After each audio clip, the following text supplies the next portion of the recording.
Hi everyone, my name is Kenzie and welcome to a watercolor tutorial. If you want to paint along with me on this, but you don't want to sketch it out, I do have the sketch below in the caption where you can just click the link and it will take you to my website. It also includes an ebook where everything's broken down step by step as well. Today we're really focused on a lot of the wet on wet here for the background, and then we come in and do a lot of the fine details for the ladybug itself. So I hope that you have fun painting this along with me. Let's get started.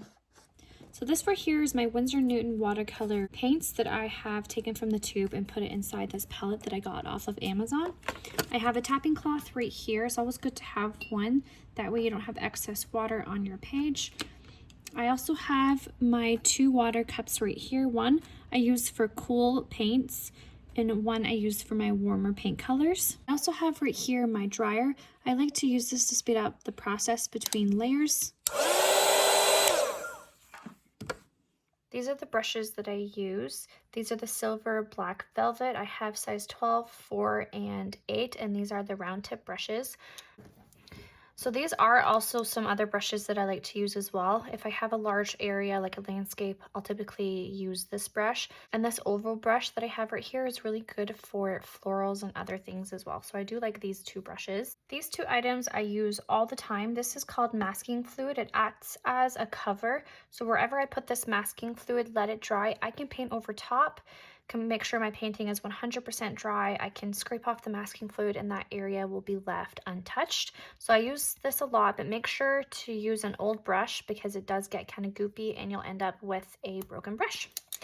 I also like to use bleed proof white. This is a very highly pigmented white, which will sit on top of any type of color. I'm using this painting as an example. I always like to have painter's tape on hand. I like to paint down my paintings. It's easier to one, film, and to also just keep everything from moving around and it getting a little messy. It also helps to protect your desk, which you'll see mine is very worn. So it definitely does help with that.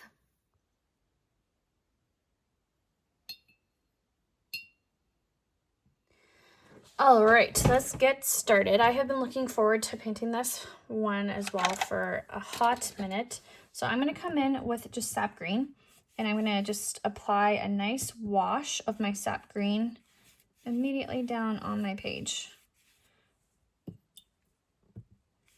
We're going to do a bit of the wet on wet technique, so I'm going to be working pretty quickly. So if you're using like beginner watercolor paper, you might find that it starts to get a little bit streaky or it's just drying really quickly. So just keep in mind the type of paper that you're using.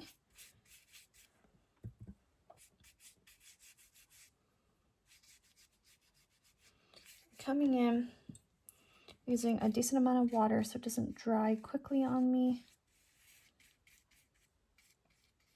Going around my little ladybug. I love ladybugs. They're probably some of my favorite insects.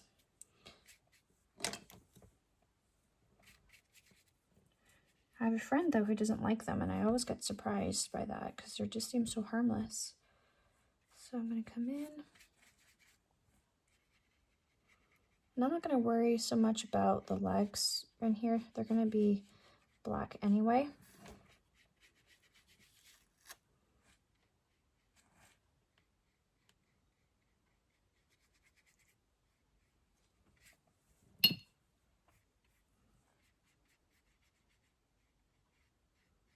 I do want to be careful around the ladybug's body.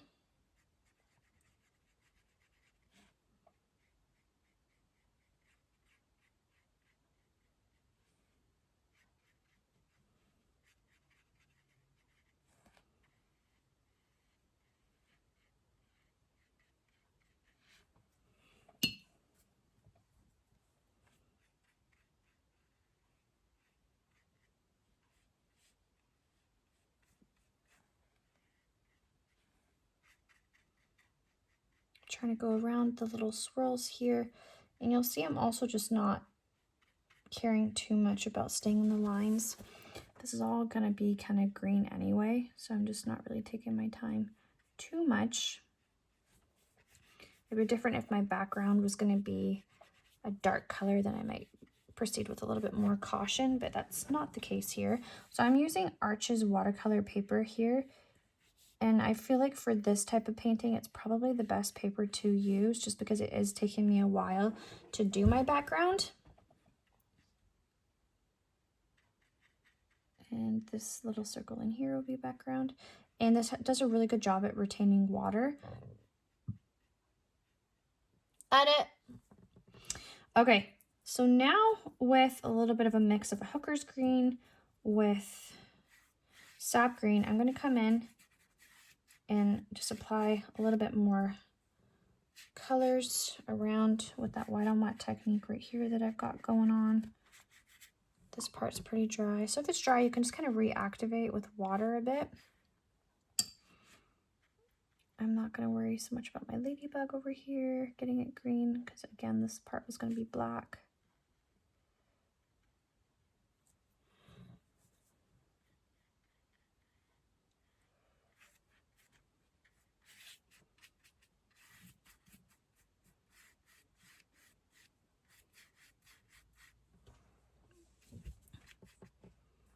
Okay, so just different variations of green, just a little bit. As long as you just have something down.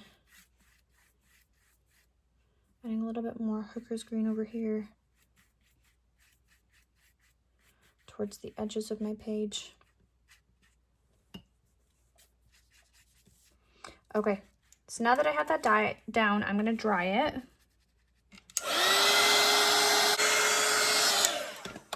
All right, I think, yeah, it's pretty good.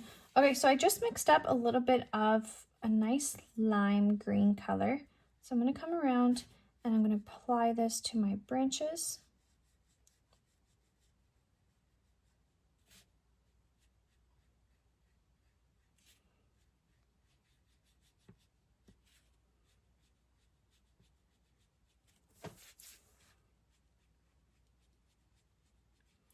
Okay, so I'm gonna stop around here. And what I'm going to do with just a damp brush, I'm gonna scoop up a part. I'm gonna scoop. I'm gonna grab my sap green and I'm just gonna touch while it's still wet right underneath it. And then I'm gonna keep going.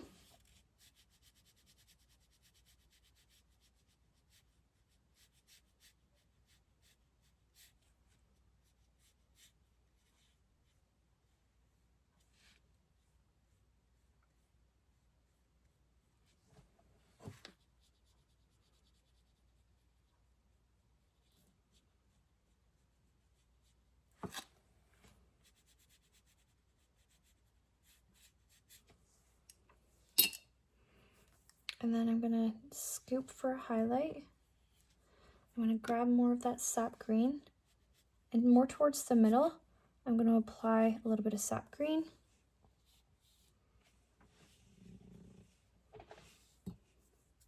And I'm gonna continue on through this way.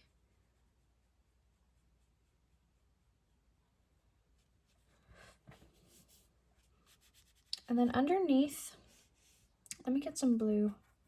Underneath in here, it is going to be darker just because the ladybug is sitting on top.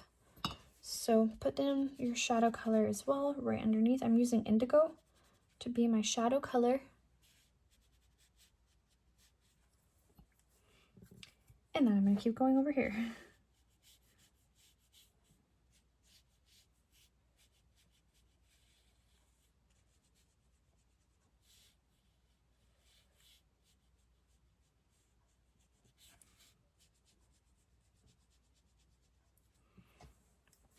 And I'm going to scoop right in here. I'm going to come in with my sap green right underneath my highlight. And I'm going to let that blend out all the way around.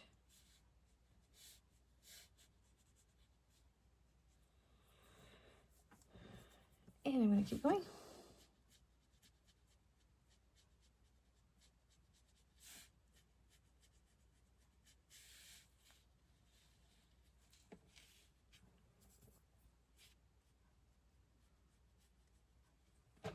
Okay, now I want to be a little bit more careful with how fast I'm going because the stump's getting a little trickier.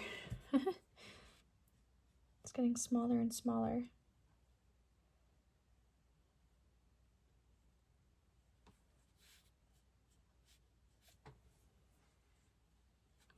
Coming in with my green. I'm gonna use some water to kind of blend this out. I don't like how thick this line is.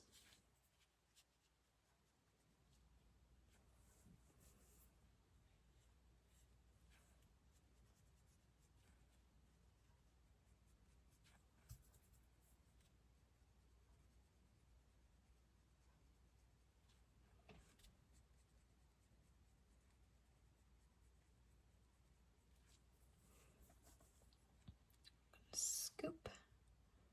Grab my sap green, bringing that inside a bit.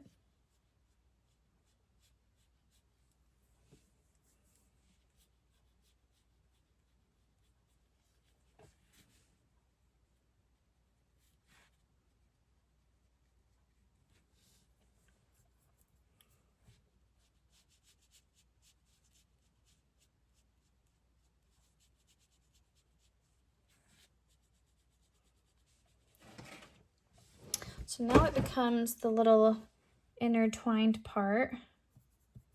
So get more to the side. So I'm going to come in and just start shadowing as I'm going.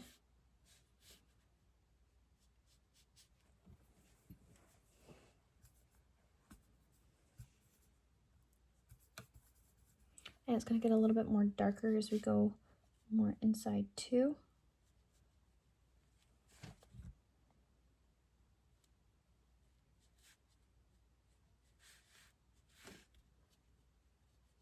So just added a little bit more sap green to my yellow just so it's a little bit more vibrant.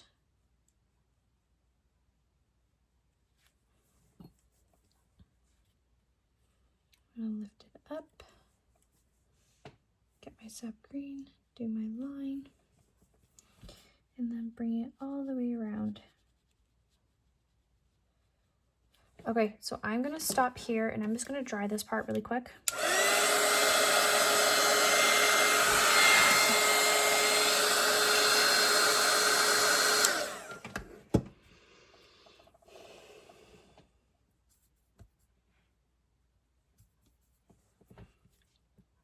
I want it to be darker. I'm going to add some Hooker's green.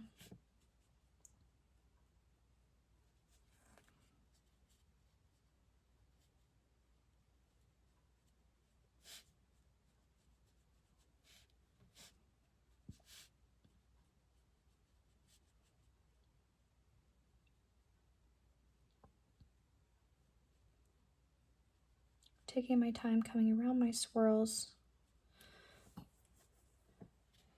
I'm still lifting, blending this line out. Because we still, even though this is supposed to be inside, we still don't want it to be super flat either.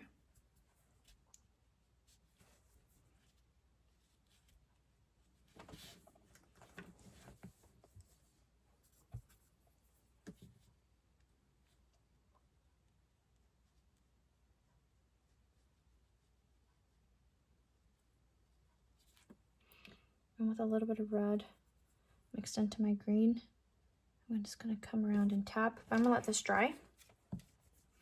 I'll lift a little bit of a highlight right inside.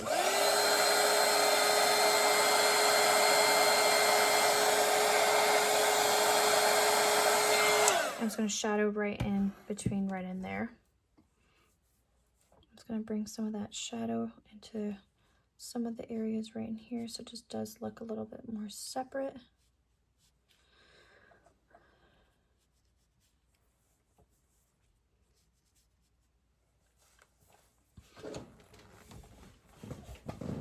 Okay, cool. So now I'm going to move on to my little ladybug. So I'm going to mix up a bit of cadmium red. I'm just going to mix it into the orange that I already have because I don't want it like too red. So one thing I want to keep in mind is my light source. So I'm going to come in and start painting my little bug. And I'm going to have two light sources. So I'm going to have one somewhere over here. I need more water on my brush. It's not blending the best.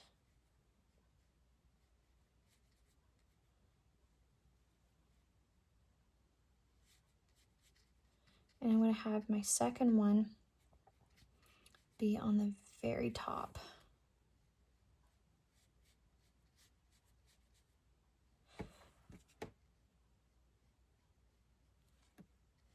And bringing it all the way down right in there.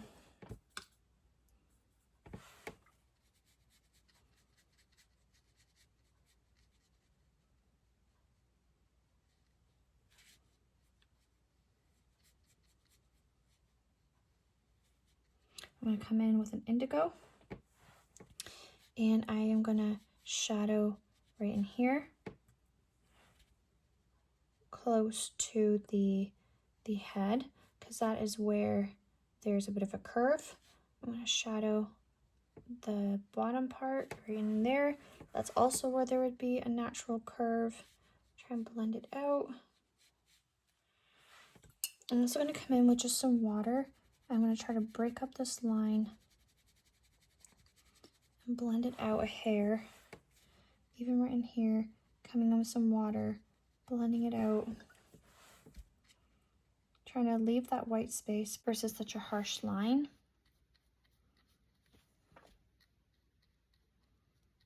Okay. I'm going to come in with a bright and vibrant cadmium red. Ooh, that's pretty. I like that. And just letting that spread out and doing its thing.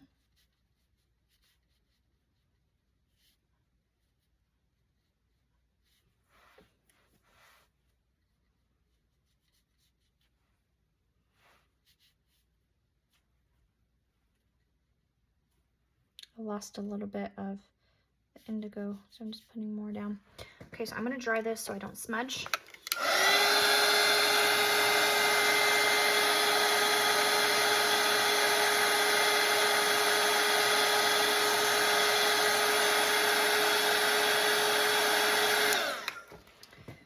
And now I can come in with my little dots.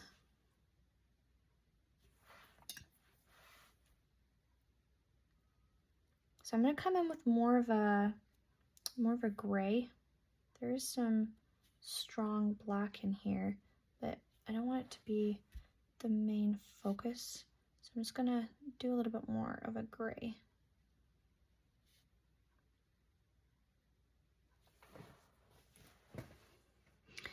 All right, so moving on to the little feet. I am going to follow my lines down.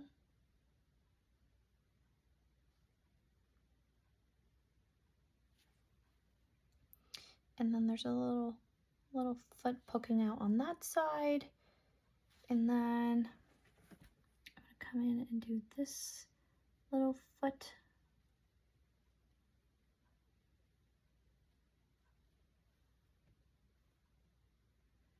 And then there's one right here. It's kind of like a bent. Yeah, it's kind of bending its little legs. And then I'll do just some coming from the other side. Just freehand those. Okay, so I still want there to be a light source. So I'm going to come around and just do this line right here.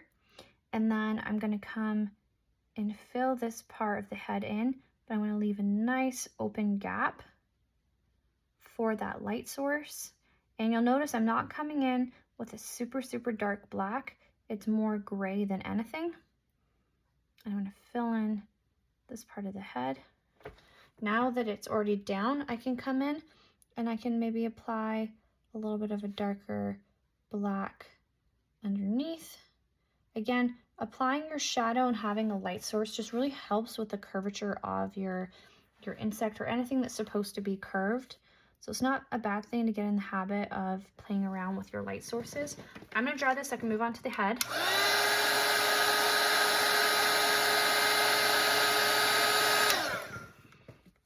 And I want there to be a light source right in here, touching his little head. So I'm going to leave a little bit of a gap.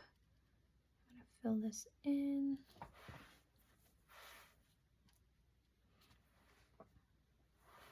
And it's got these little antennas. as well.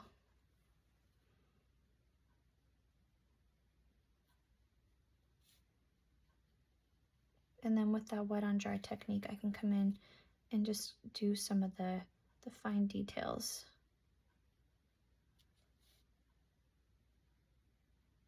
For this little insect.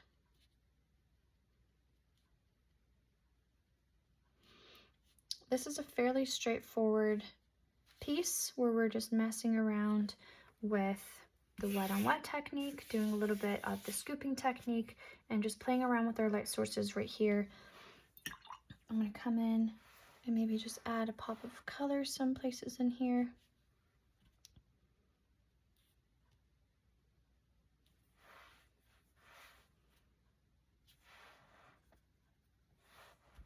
Maybe put some, I don't even know, little bugs inside here.